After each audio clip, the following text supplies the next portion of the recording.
economy starting from a steady state. So,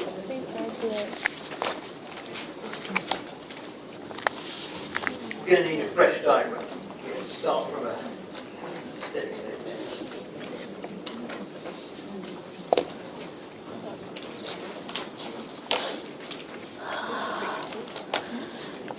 So, new issue, new diagram.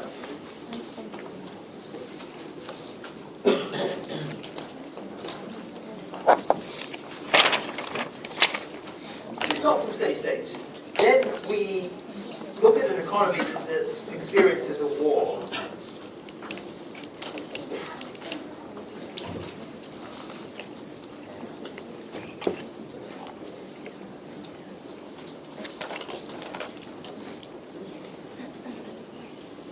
So war is not something that you normally talk about with the solid growth model.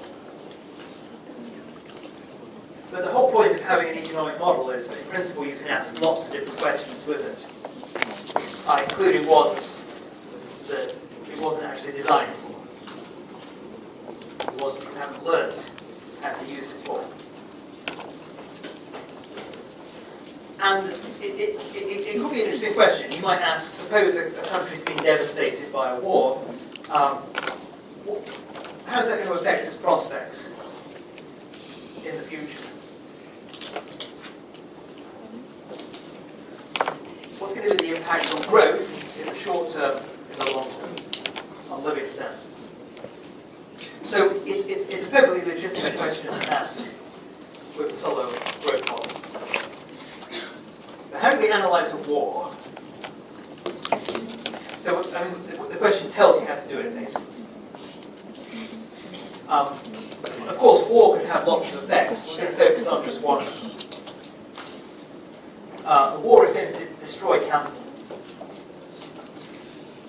It's probably not the most thing, if war broke out, it's probably not the main thing you'd worry about. You'd probably worry about people losing their lives, but here we're going to worry about the effect on the capital stock.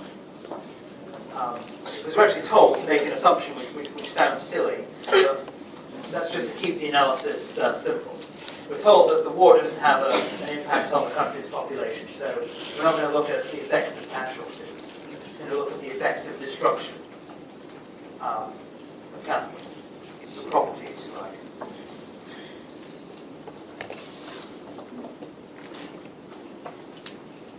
Now, sometimes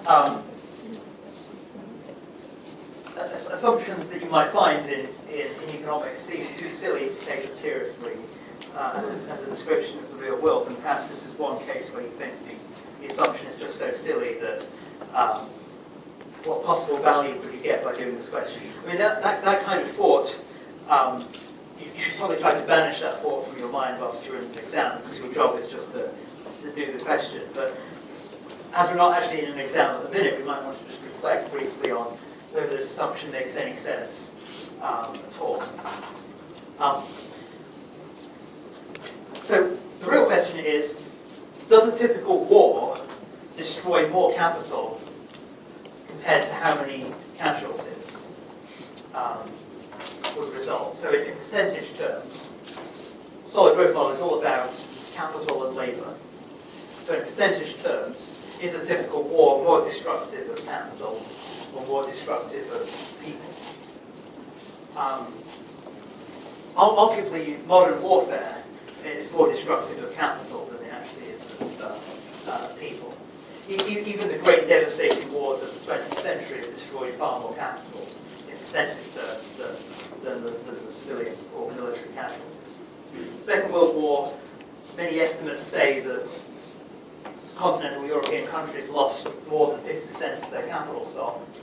Even though casualties were in the tens of billions, that wasn't 50% of the population.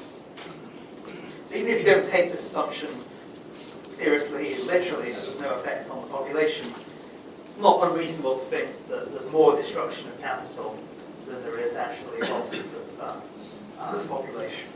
So it's not totally a crazy assumption.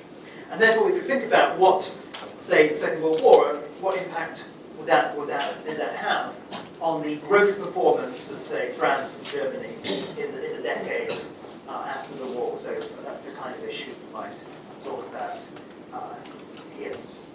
Okay, so let's do the analysis. We have a steady state that we're told to start from. That is here. That is our steady state.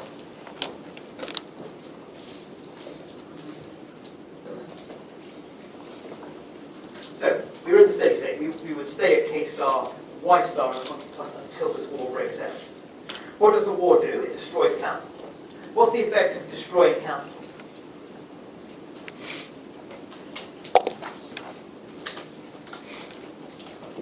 So previously had some capital, now it's been bombed. It's not there anymore. It's ruined, it's destroyed. How do we show that in the diagram?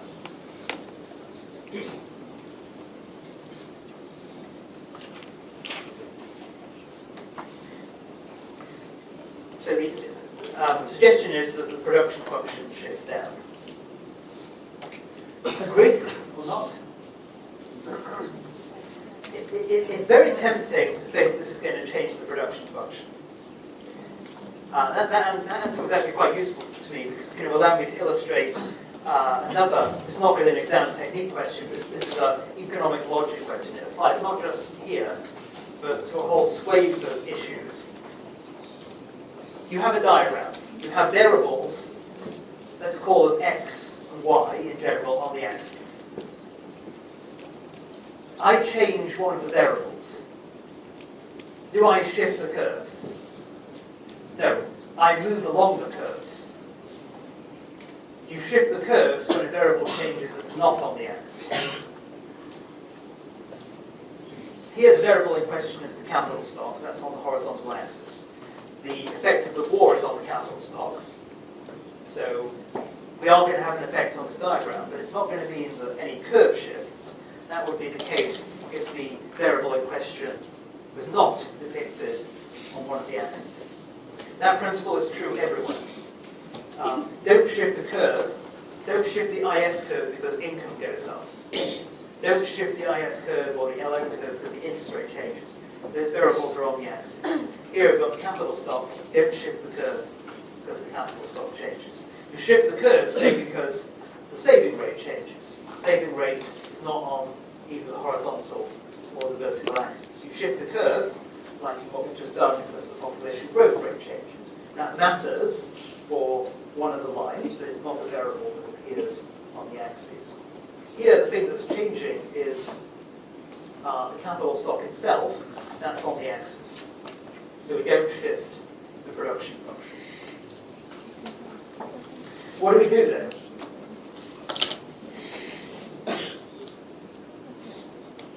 We have to show some effect. So we were here. Where do we go to? We go to the left. Say to here. Let's call it K1.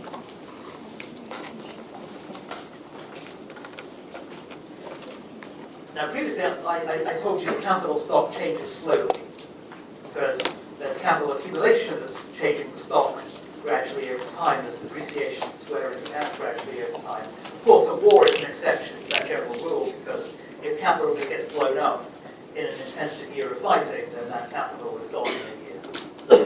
So this could be this movement takes basically as long as the war takes. Now,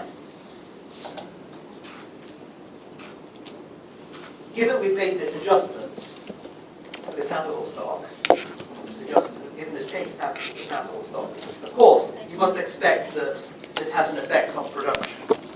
So it's a movement along the production function to Y1. So in other words, we go down the production function. Obviously, having less capital means we're going to produce less output, but not a shift to move it along. So that's where we stand in the immediate aftermath of the war. Question is now, what's going to happen next?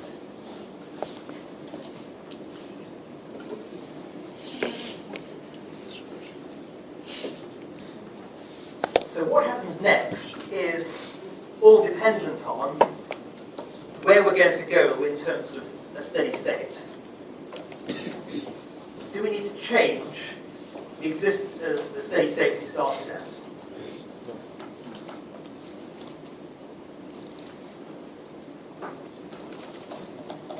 So I've just given you an argument for why you don't change the production function. It's true, we have less capital, less output, but the production function doesn't tell us unconditionally what we're going to produce. It tells us conditional on having a certain amount of capital, how much output will we get. It just happens we have less capital now. That doesn't change. Saving rate does not change. It's an exogenous variable. We're not asked to change in the question, so we don't change the blue line either. What about the red line? What about the depreciation line? Depreciation rate, population growth rate. Well, the question explicitly tells us to say the war has no impact on population. So it wouldn't make sense to change the population growth rate. What about the depreciation rate? Some people were tempted to change the depreciation rate.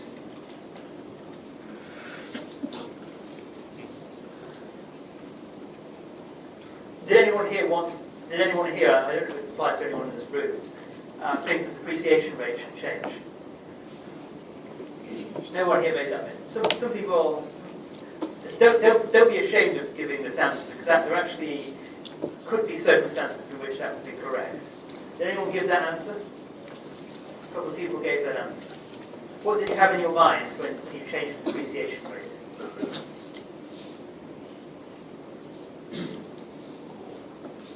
Depreciation is like wearing out the capital stock, which you could think of as logically not that dissimilar from what happens when capital is destroyed in some conflict.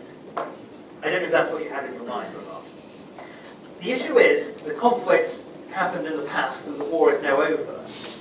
This depreciation rate is the depreciation rate we're going to apply to capital accumulation from now onwards. So long as the fighting is over and done with, there's no reason to change the depreciation rate. If, however, the war is sort of ongoing and there's still a bit of fighting going on, you could think of depreciation as being higher. But that would be making the question more complicated than it needs to be. So it will be a sophisticated answer, but you don't get marks for needless sophistication. You should try to keep things as simple as possible. Let's suppose the country makes a clean break with the war, there's no more fighting, so depreciation rate is not changed. That means the steady state is not changed. So what's our transitional path? Where does the economy go next? It goes back to the steady state. It's as if we started from here. We just start moving backwards.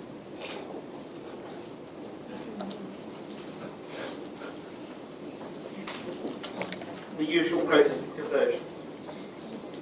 So can you draw the graphs for K, capital for labor, capital for worker, graphs for Y, over time? Let's suppose the war happens just in this year. Suppose it's a 1-year war.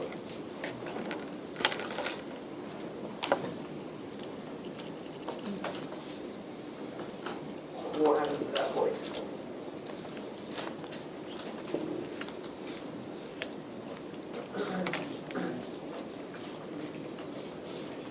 You were in the steady state before the war.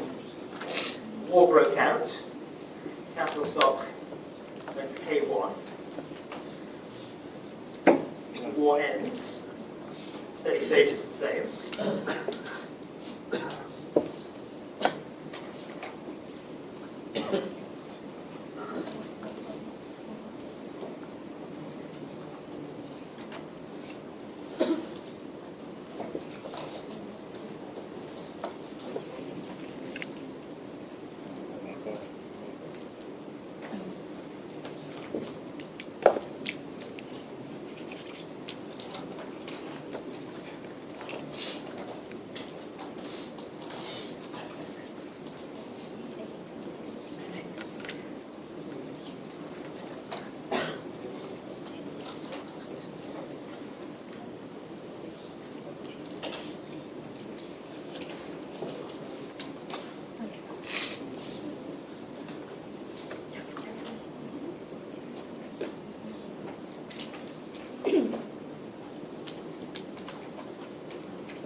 I want everyone to try this.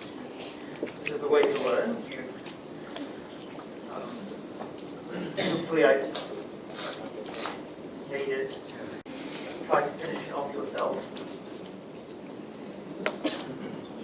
Don't just sit there waiting for the answer. In the exam, you would say, you want to indicate where the steady state is. That will be a sensible starting point. So we need to, what's the situation before the war? So we are in the steady state, so we are with flat. Same for output per person, and then the war itself. If it's a really, again, the simplest case is just to show the destruction as a one-off thing that happens straight away. So let's mark on where we drop to. Both of these variables. We drop. What happens next? We move back to the steady state. How quickly does that happen? It's the usual, it's fast to begin with, it starts to slow down, the same type of process we saw before. Like that.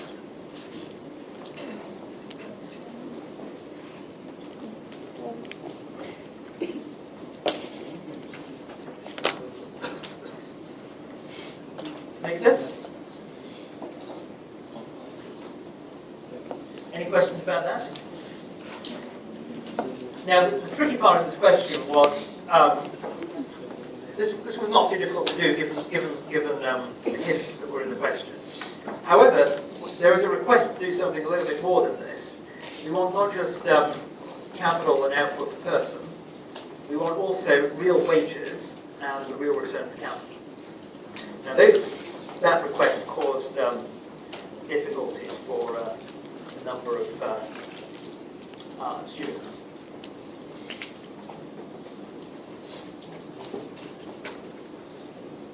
So, what explains wages, real wages, and the real return to capital over time? We need a little digression on this before we can answer the question, answer the specific question here. So, in general, what would determine wages, real wages? So, in any economic model, unless we add more intricate features, the basic equation that explains the real wage is the marginal product of labor.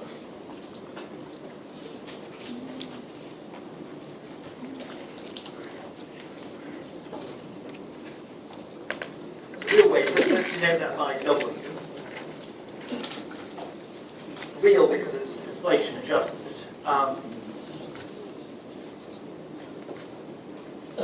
The equation you would have for the real wage is that it's the marginal product of labor. You will have seen this equation,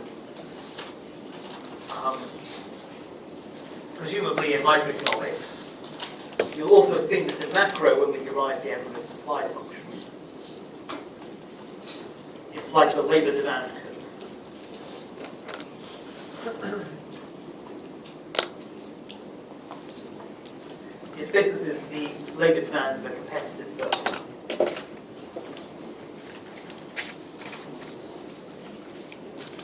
What about the real return to capital?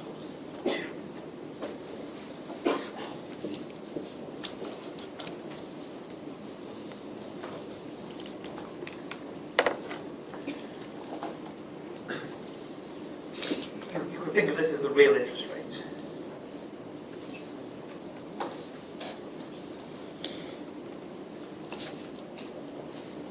What determines that?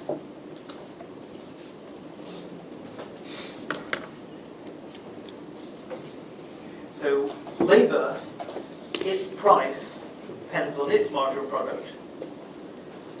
Capital, its price, or what it earns, its return, let's call that R, real interest rate. That would be also going to be the marginal product, except there's one difference.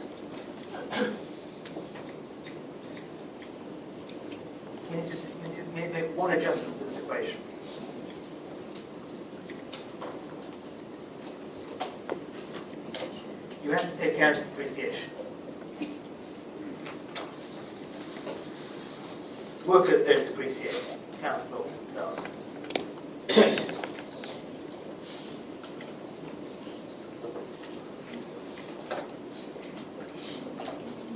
This is capital. Or to call capital demand by another name, it's investment demand. You will, of course, know this equation as the investment equation in the neoclassical theory of investment, where it's written the other way around. It's written as marginal product capital equals real interest rate plus depreciation. So these are two equations that you should be familiar with. The subtlety in this question is you don't normally see them in the solid growth model.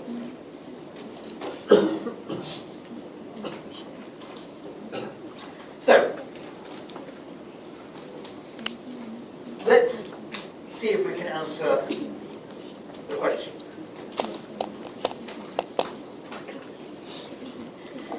In order to do that, you need to know how the marginal product of labour, the marginal product of capital, are affected by the kinds of things we've talked about in this question. Let's look first at the marginal product of capital. So, this was a diagram. These were the diagrams we used to answer question B. We will be able to straight away to say what happens to the real return to capital if you can somehow find in this diagram, geometrically, a way of seeing what the marginal product of capital is. Now, I've actually already told you how to do that, so can you remind me? How do we see the marginal product of capital in this picture? It's from the production function. It's what is happening. How do we get it from the production function? It's the gradient, the f of k, the production function. So, as an example, at the original steady state, you could work out the gradient. That gradient will be your MPK.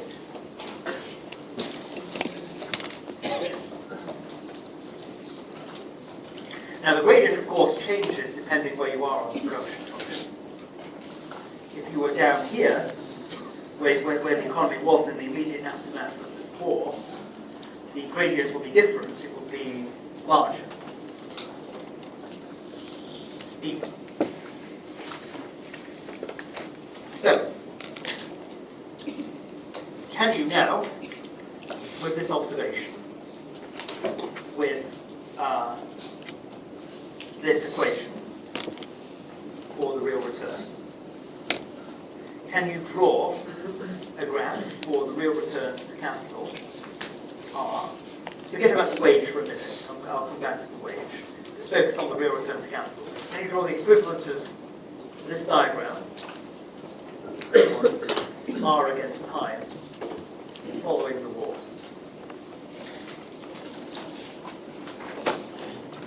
So let's, so we can get everything on the same page, let's put the diagram in here.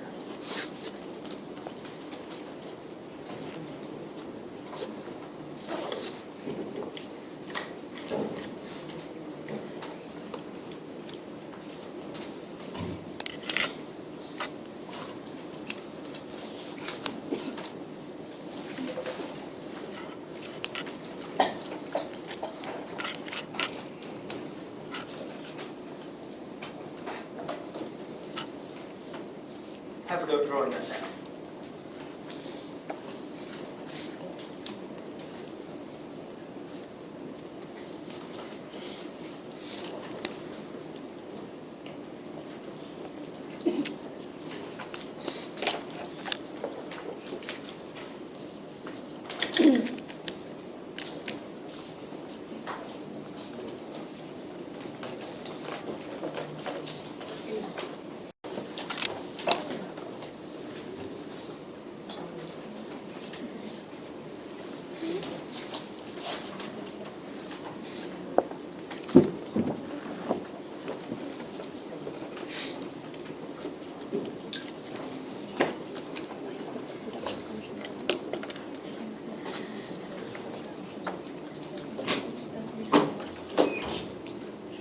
steady state, is the marginal product of capital constant or changing over time?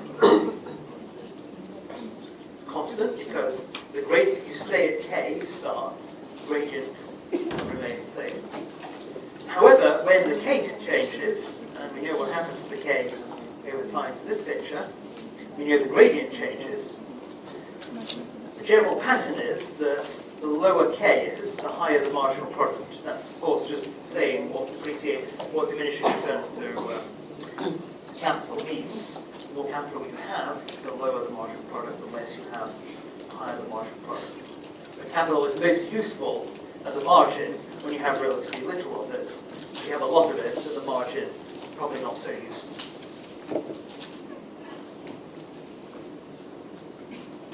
This is the product of view of the marginal unit. I'm saying nothing about the sub-marginal units.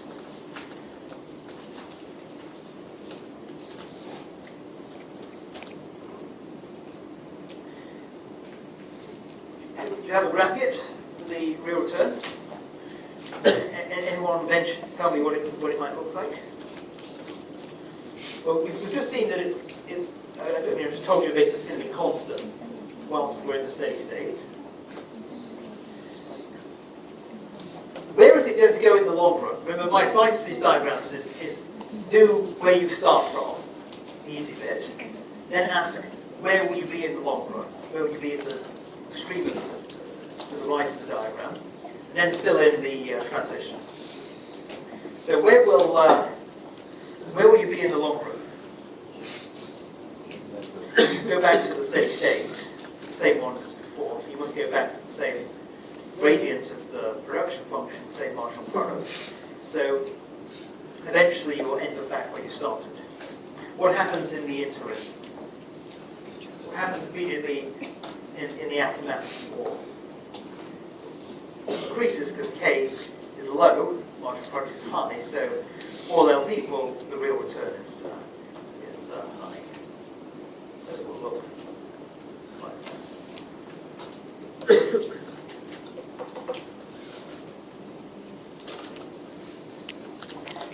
The real return increases as a result of the war. That statement sounds somewhat paradoxical to many people. How is it that suppose capitalist factories? So suppose you're a factory owner. How is it that the fact that factories are being bombed, how can that be a good thing for you? The remaining factories are fully utilized. Yes, this is the capital that survives. Obviously, you don't get the marginal product of capital if you don't have a factory anymore. But the ones that survive will be more productive. Why? Because presumably they can specialize in the high-value products. They can hire the best workers who no longer have jobs at factories that no longer exist. So they can do the production that has the highest return first, whereas before, as there were many factories, they might have been doing production that didn't add quite as much value, and using workers that weren't as highly skilled. So for all those reasons, the remaining factories will be more productive. I mean, the marginal one will be more productive. Of course, once the other factories are rebuilt, we know we get back to the same number we started with. Eventually, the real return will go back to what it was before. Okay, let's turn to wages now.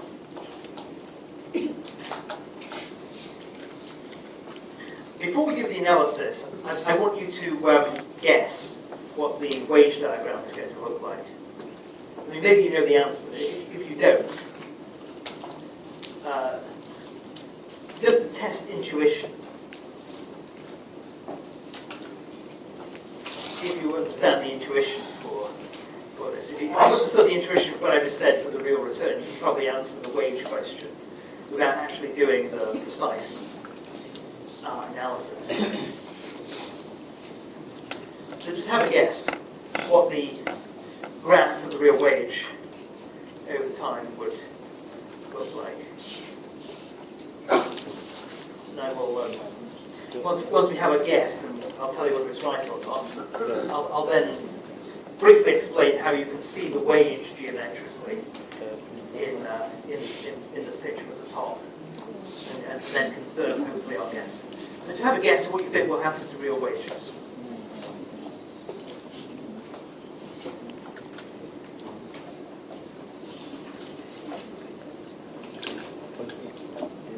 Just think about the effects of the war from the perspective of the workers.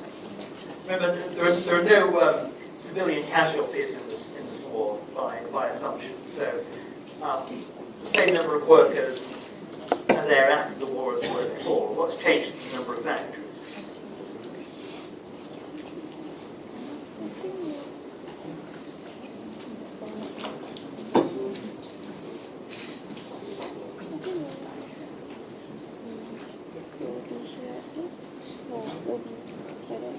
Have you all made your guess? Were you in the process of making your guess?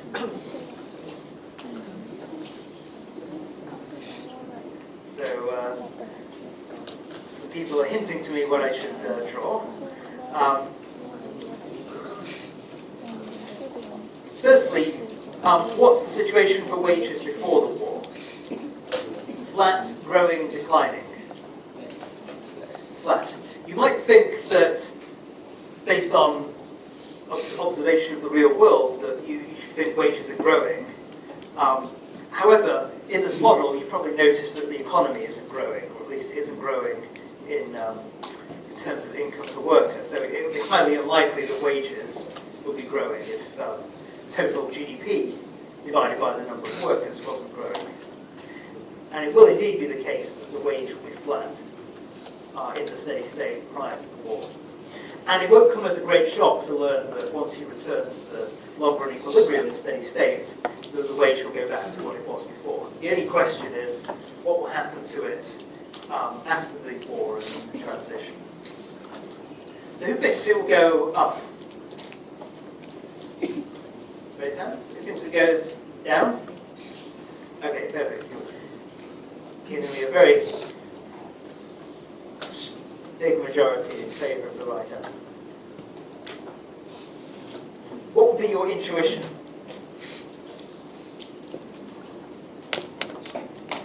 It's really the flip side of why being a factory owner is such a good thing if your competitors have been destroyed.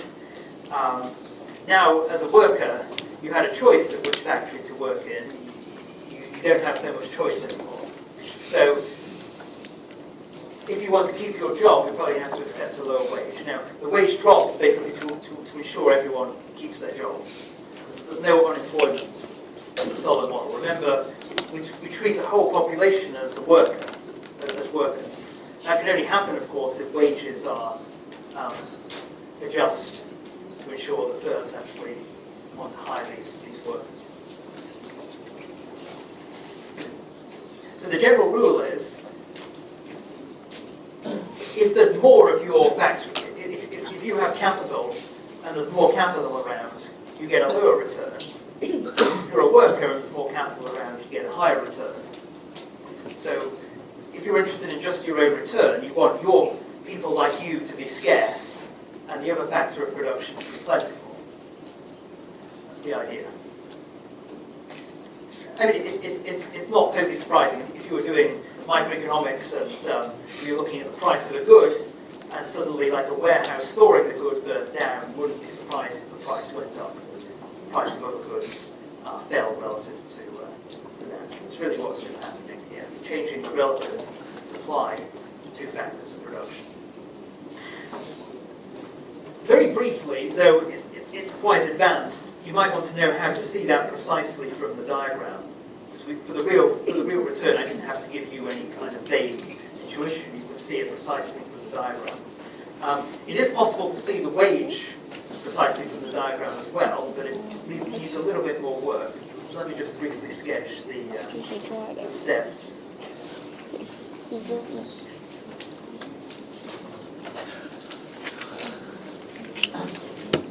So all you need is the production function. So just draw a diagram of the production function.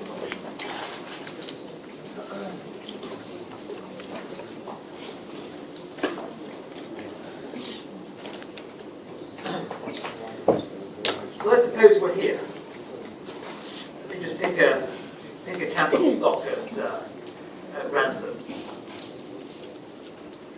Suppose I want to know what the wage is at this point. How would I work it out?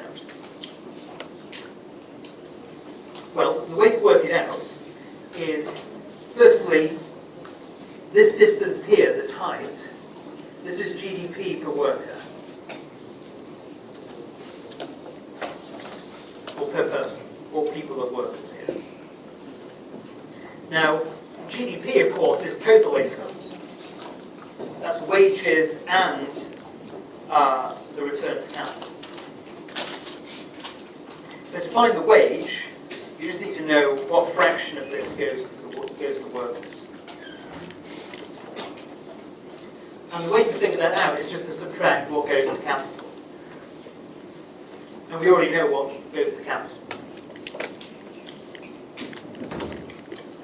Because we know what the marginal product of capital is.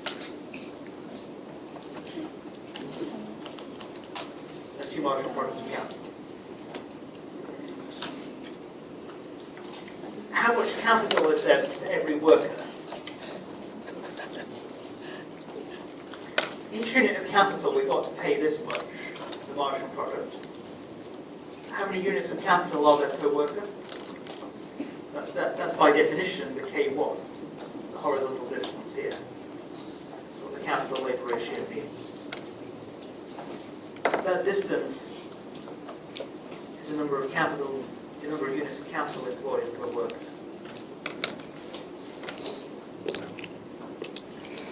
So for every worker, there's this much total income. For every worker, there's this much capital. And every unit of capital has to get the marginal product.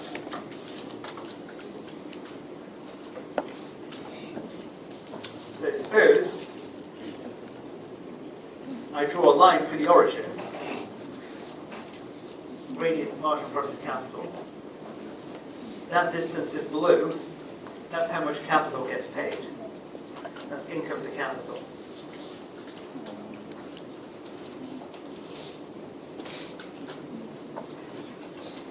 So what's income that goes to workers?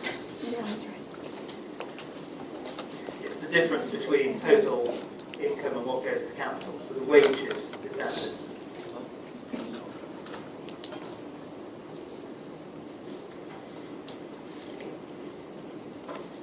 That's how you see wages in the Solow diagram.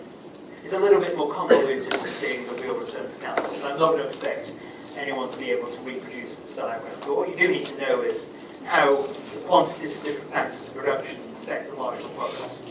This is just a precise way of seeing that. Okay, let's have a break at this point.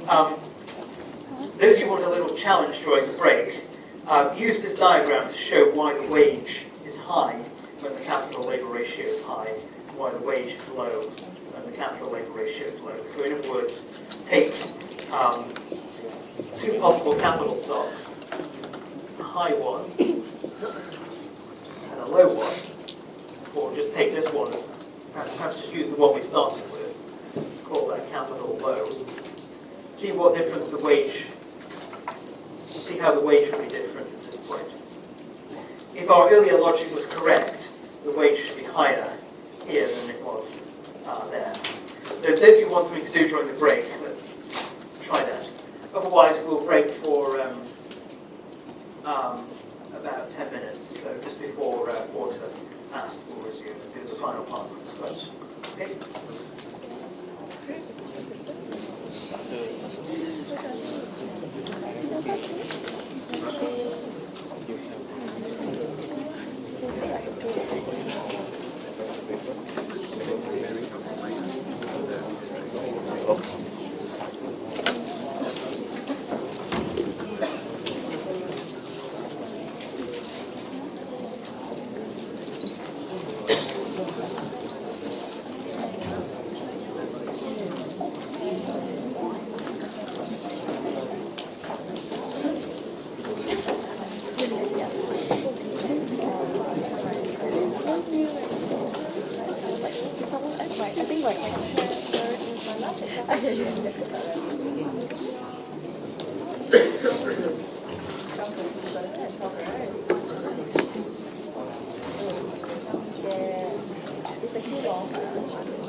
go through a lot. Okay, your first one, I want, I don't know, I very sad.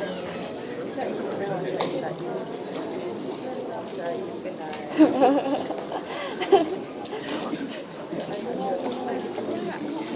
I was rushing like crazy. Okay, and then like you get yourself.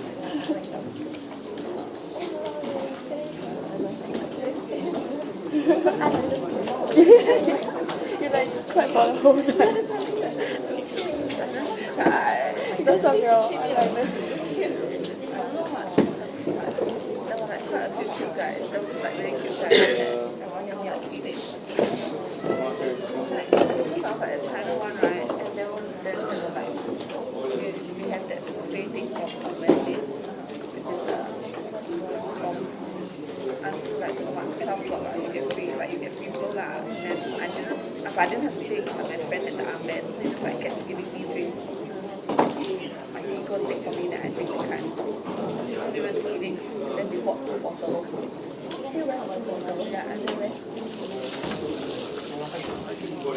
and then they were like really cute guys all around, and I was just like, oh my god, let's go.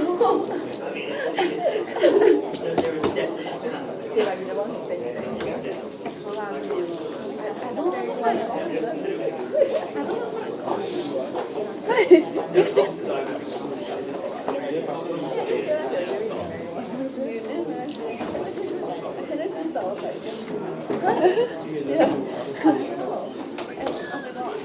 What the fuck? My mom's picture like disappeared overnight. I don't know. Someone is so it's very hard to pick up one. Very hard to pick up. Then like, I can remember just before the call, like, my nose wrinkle. Then I'm whining to my friends, someone like, hey, my nose wrinkle. Then like, fuck off, I don't want to get like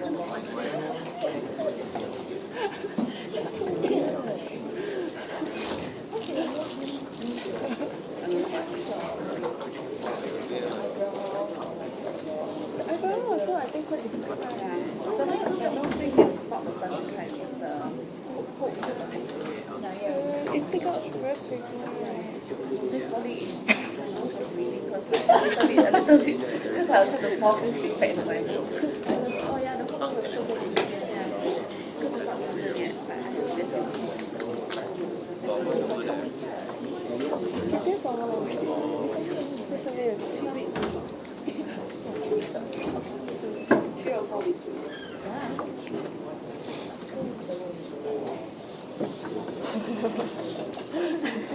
I think it's very like very dramatic, very happening.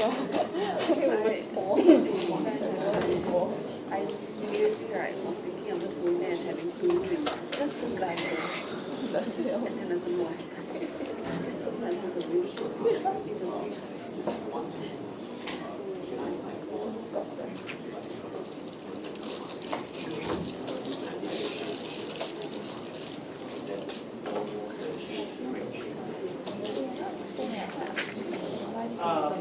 Yes, that's what you actually struggle to. I also don't understand it. Why he doesn't come on?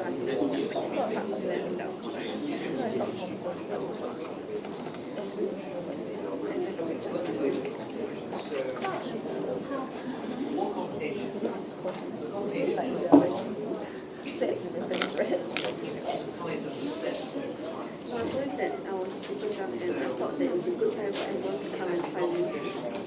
So it hints that it's not only for my fault, it will be also good excuse.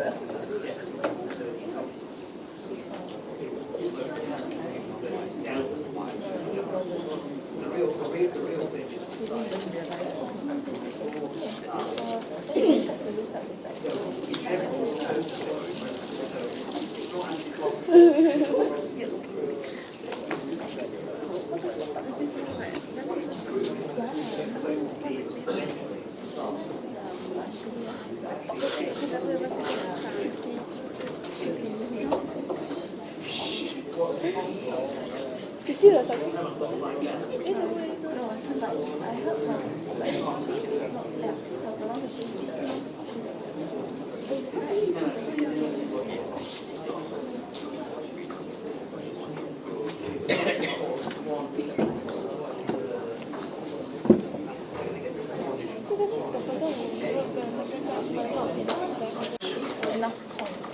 which was correct.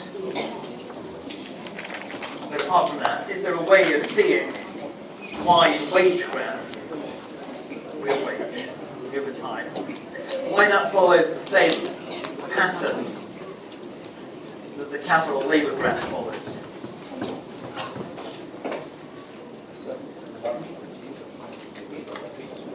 Okay.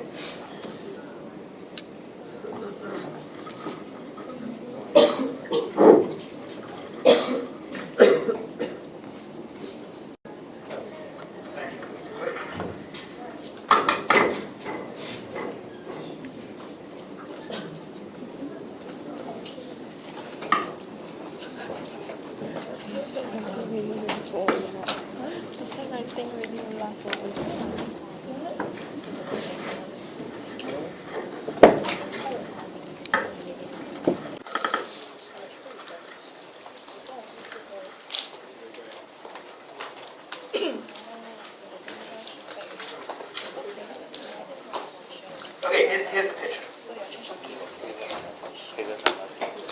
So, capital's low, total income's low. Height of the production function is low. However, the marginal product is large. So capital ends up taking quite a lot. The wage is what's left over. Capital is very high, marginal product is very low. So a lot of capital is not paid very much. So the amount that capital takes is small, so the wage is high. The wage increases. It's possible to see this is true for any concave production function. That's how you would confirm precisely, or to the extent these diagrams can be precise, that the wage is high when there's a lot of capital relative to labour. Okay, so that's part B.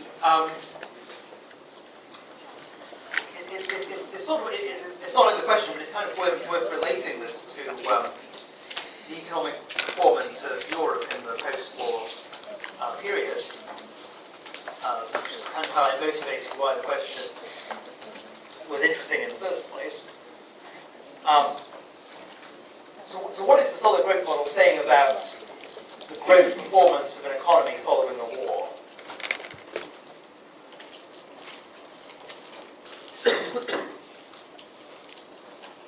So what does GDP growth look like? Or GDP growth per person?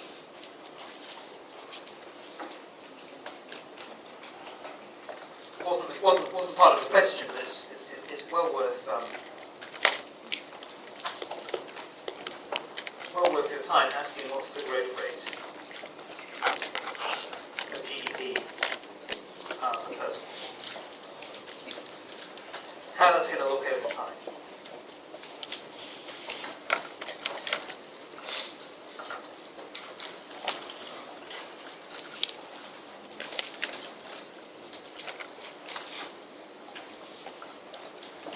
So we have drawn a graph for the level of GDP per person. One mistake which I saw quite a bit, though I don't understand why I saw it, this question did not ask about growth rates at all, was people trying to draw graphs with a growth rate and often getting it wrong. So you should not mix up levels and growth rates, for a start. And secondly, you should know how to go from one to the other, how to work out, given the level, given the change in the level, given a graph say for the level over a variable over time, how to draw a graph for its growth rate.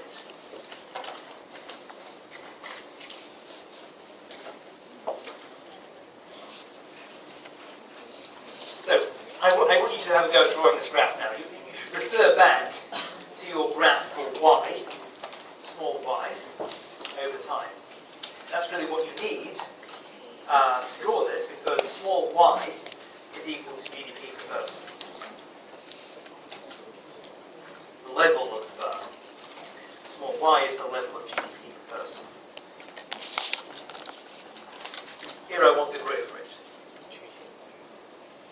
Before and after the war.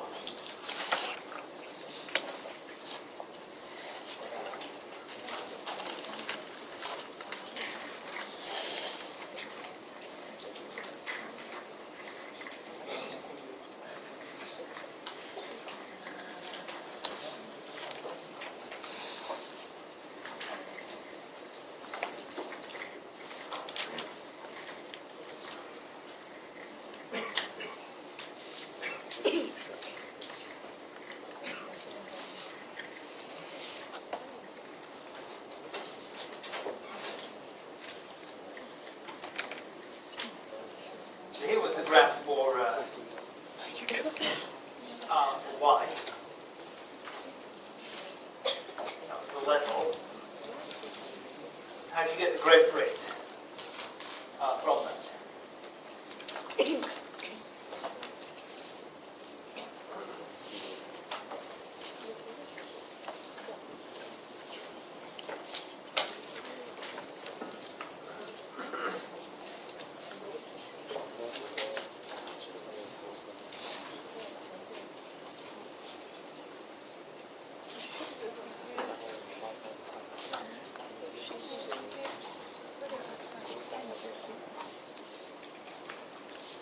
Okay, easy bit first.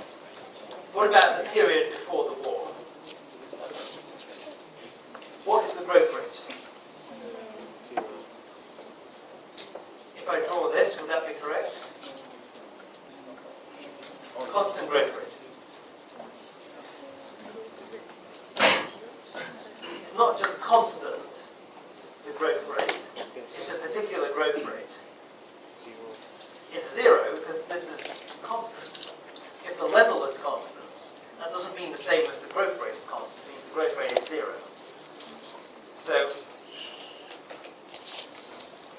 no growth in GDP per person. So after you've adjusted for the population, there is no growth.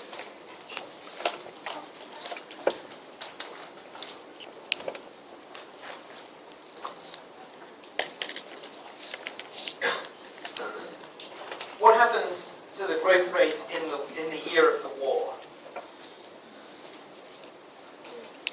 It decreases. It's a negative growth rate because the level decreases.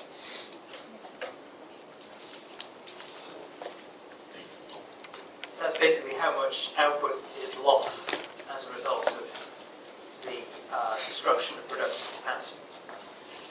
What about after the war? What's the growth rate? Should I draw something like this?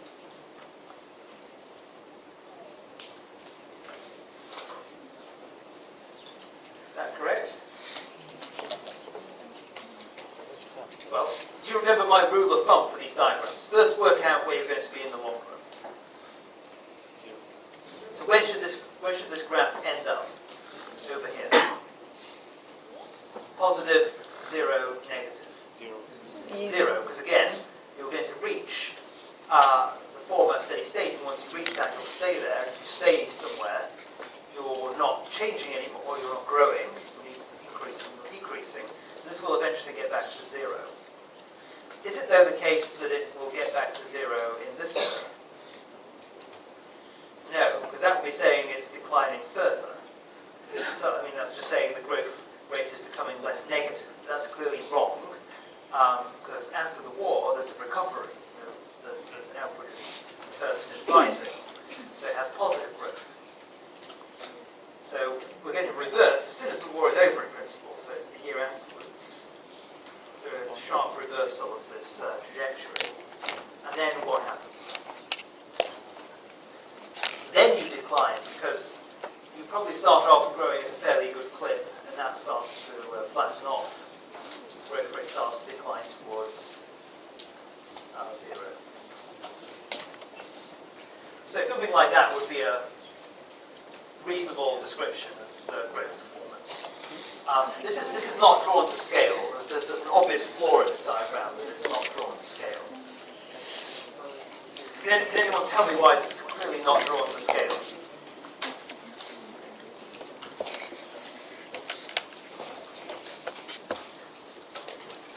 Because the positive growth over here is clearly outweighing the negative growth here.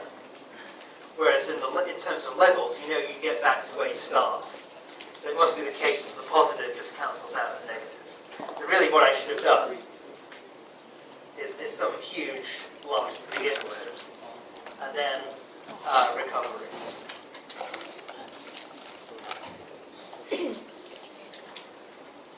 Because this recovery is pretty slow compared to just how big the initial shock is. See the point? I mean, it's not essential you do anything to scale, and no one is going to care about these things not being drawn to scale. Now, apart from this general pattern to do with the war, there is one interesting feature of this diagram. Why is it that growth in the long run is 0? Why was it that growth was 0 before the war broke out? This question's got nothing to do with the war at all. It's why do we start at 0? Why do we end at 0? Because it was a steady state. Because we have a steady state. So, what you learn from that is that the basic version of the Solow model, with no technological progress, because it has a steady state, predicts stagnation. Stagnation in living standards. It predicts that in the long run, growth in output per person, size of the economy adjusted to the number of people, that's 0. It's only during some temporary transition can growth be positive. In this case, if for some reason you started out with less capital than was your steady state, you would have some positive growth while you were catching up with where your steady state is. But once you got to it, growth would come to a halt, living standards would stagnate. This feature of the Solow model is the reason why technological progress is usually added to the Solow growth model. Because otherwise you won't get any growth in living standards in the long run. You have to bring in technology exogenously, like magic somehow, to explain why living standards improve over time in the Solow model. So it's not that you can't have any growth in the Solow model, but you can only have it when you're moving between steady states, not whilst you're in steady state, at least if you have no technological progress. What's the reason for that? It's the same reason the steady state exists in the first place. Stagnation is the same reason you have the steady state. Why do you have the steady state? We discussed it right at the beginning. It's because we have the assumption of diminishing returns to capital. Why does diminishing returns to capital intuitively mean that growth eventually stops, growth in living standards stops? It's that you can't basically get output to rise perpetually from capital accumulation if the return to capital is always falling, if you add more capital. So there are limits to growth from capital accumulation alone if the marginal product of capital declines. Basically, you get to a point where capital does not add enough output even to maintain the capital you've got, even to cover depreciation, population growth, at the current level of saving. So the only way you could push capital higher would be saving ever and ever more. Okay, we'll have more to say about that later when we look at the AK model, which doesn't have this feature of diminishing returns to capital. Let's do the final part of this growth question, part C.